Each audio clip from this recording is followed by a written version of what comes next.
Bonjour à tous, bonjour à toutes, j'espère que vous allez bien, j'espère que vous avez la forme. Je voulais rebondir sur un message qu'on m'a envoyé il y a quelques jours et je trouvais le sujet très intéressant. Euh, Très souvent, dans le milieu thérapeutique, dans le milieu du coaching, on va vous dire il ne faut pas dire il faut. Il ne faut pas dire je dois, parce que ça reflète des croyances, des blocages, etc. Alors oui, c'est vrai, on est d'accord. Un il faut, un je dois, c'est souvent des conditions qu'on se donne. Et ces conditions-là, eh bien, elles sont ancrées sur des croyances qu'on a pu avoir sur le business, sur la vie, et tout ça ancré par notre famille ou par un environnement social, entrepreneurial, etc. Oui, mais, et c'est encore une croyance, mais il faut vraiment prendre conscience que dans la vie, il y a des croyances aidantes et des croyances limitantes. Donc des croyances qui vont vous aider à avancer vers vos objectifs et des croyances qui vont vous drainer, vous limiter et vous ralentir dans votre progression. Donc prenez déjà vraiment conscience qu'un il faut n'est pas forcément négatif. Un je dois n'est pas forcément négatif s'il est relié à une croyance aidante et positive. D'accord? Donc déjà, pour moi, c'est un fait. Okay, c'est pas parce que je dis il faut et je dois que je suis forcément lié à une croyance négative.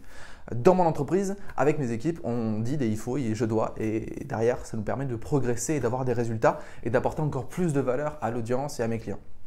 Alors, quand on a un projet entrepreneurial qui a du sens, donc quand on est en accord avec nos valeurs, quand la direction a un sens pour soi, l'entreprise et ses clients, quand c'est cohérent par rapport à nos capacités, nos ressources et nos connaissances actuelles, on peut commencer à s'imposer des choses, des il faut et des je dois. Pourquoi? Parce que ce qui transforme le plus l'état d'esprit d'une personne, c'est le passage à l'action. D'accord? Et donc, quand tout est aligné, quand tout est clair et quand je sais que je suis dans la bonne branche, que mon entreprise, c'est ça que je veux faire parce que c'est ma passion et que j'adore faire ça, eh bien, moi, il faut se mettre un coup de pied aux fesses parce que ça a du sens. Quand j'analyse un petit peu mon parcours entrepreneurial, il y a eu des moments où j'avais des actions qui me paraissaient totalement cohérentes. Elles avaient du sens, elles étaient en accord avec mes valeurs, c'était dans la direction que je voulais prendre par rapport à ma vision, mes ambitions, mais j'avais peur. Et j'ai dû me mettre des coups de pied aux fesses. Antoine, il faut que tu fasses ta première tournée. Ok, je dois faire ma première tournée. Donc je me suis engagé publiquement et j'ai mené des actions à ça. Et ça m'a aidé à développer mon entreprise, ça m'a aidé à toucher encore plus de clients, à avoir un impact encore plus positif.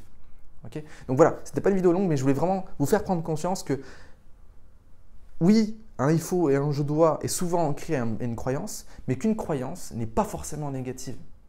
D'accord? Quand vous avancez avec du sens, vous pouvez vous imposer des choses. Voilà. Donc, je serais heureux d'en débattre dans les commentaires si jamais vous n'êtes pas d'accord. Si jamais vous êtes d'accord, de toute façon, c'est ce qui fait la richesse du monde. C'est vraiment les différentes façons de penser. Mais voilà, pour moi, c'est important de prendre conscience de ça. Si je suis aligné avec ce que je fais, et c'est pour ça que voilà, ça demande une grande connaissance de soi. Enfin, aujourd'hui, quand je me dis un il faut, un je dois, je vais toujours me poser cette question-là. Est-ce que c'est une croyance positive ou est-ce que c'est une croyance négative?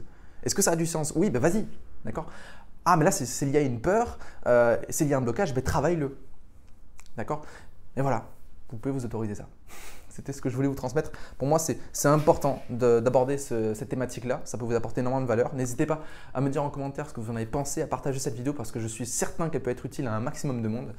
En attendant, donc j'ai lancé la semaine dernière un programme gratuit de 5 jours pour les entrepreneurs qui veulent passer un palier. Donc c'est réservé aux entrepreneurs qui ont déjà des résultats mais qui veulent juste passer à au gap au-dessus. Je vous mets le lien dans la description et pour ceux qui veulent aller encore plus loin, n'hésitez pas à me contacter pour qu'on puisse ensemble réserver un créneau téléphonique pour voir comment est-ce que je peux vous apporter un maximum de valeur, comment est-ce que je peux vous accompagner sur la progression de votre entreprise. Et j'oublie à chaque fois, rejoignez le groupe Facebook Mindset Entrepreneur, la communauté, il y a de plus en plus de monde. L'idée, c'est d'avoir un échange privilégié sur ce groupe-là, de pouvoir poser des questions entre les membres et créer vraiment ce cerveau collectif qui va vous amener à beaucoup de progression et beaucoup de changements dans votre entreprise, mais aussi sur vous, au niveau du mindset. Je vous dis à très bientôt. N'oubliez surtout pas que vous êtes une personne extraordinaire. Ciao.